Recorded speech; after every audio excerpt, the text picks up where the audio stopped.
All right, so we've examined reactions on alkenes, and then we usually look at the alkyne reaction. And so now let's look at the alkyne reaction for hydroboration. So if we just attempt to use a simple boron reagent like BH3, and we'll choose a terminal alkyne, we're going to end up with this carbon there, double bond,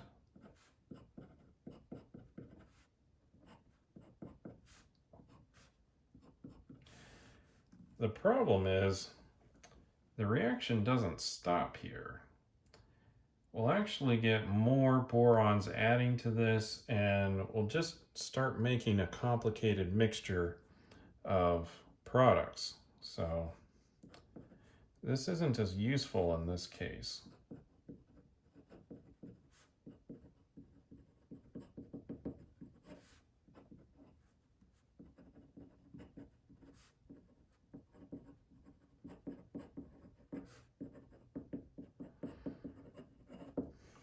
Instead, what we'll do is we'll choose our boron reagent such that it can only add one of them.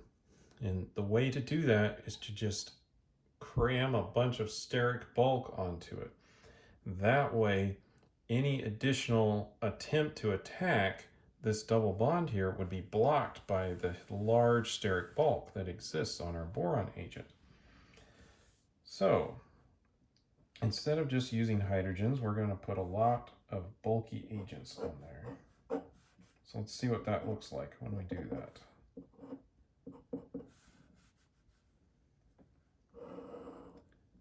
I have to give myself enough room here. One of those is this, which is called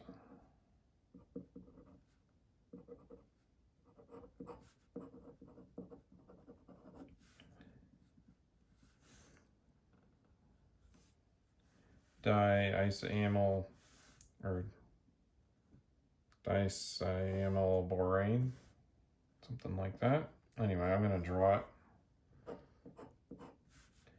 and you'll notice that this is quite a bulky boron agent. And when we add this to the alkyne, we'll get our hydrogen there.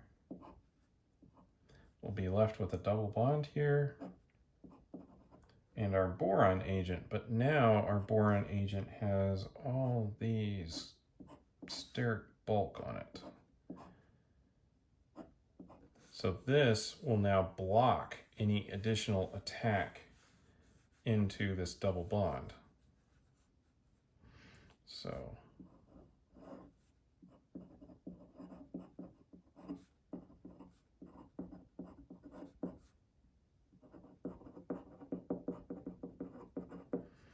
it's bulky, so there's only one addition. And then, like usual, we'll follow it up with an oxidation step. So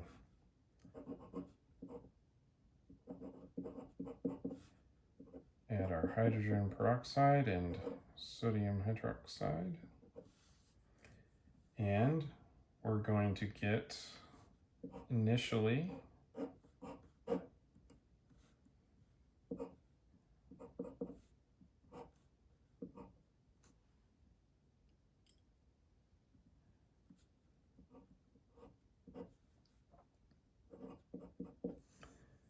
we'll have that, and then of course we'll have the tautomerization. But now we have a terminal alcohol, so we're going to make an aldehyde instead of a ketone.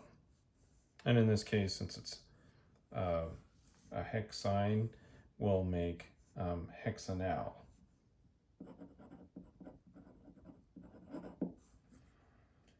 Now, this particular borane is not the only bulky one that gets used. There's a couple others. I'm just going to draw them here so that you're aware of their structures. They are similarly large. So this is dicyclohexyl borane.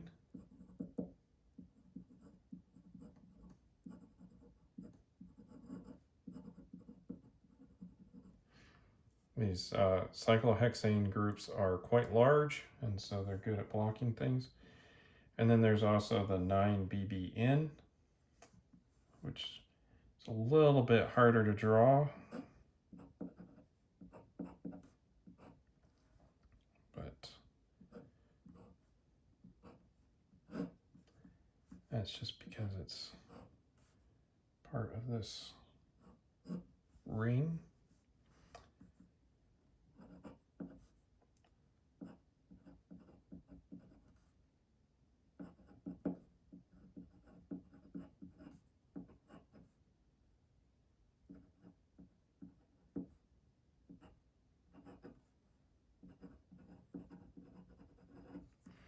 So 9-bora bicyclo 331 nonane, or simply 9BBN,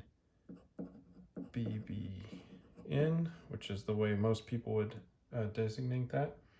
And I see this one being used quite often for this process. So when you need a bulky borane, you can use one of these three. And in that case, you'll avoid adding multiple boron or multiple additions over a triple bond. You can keep it to just one. So that's about the hydroboration of alkynes.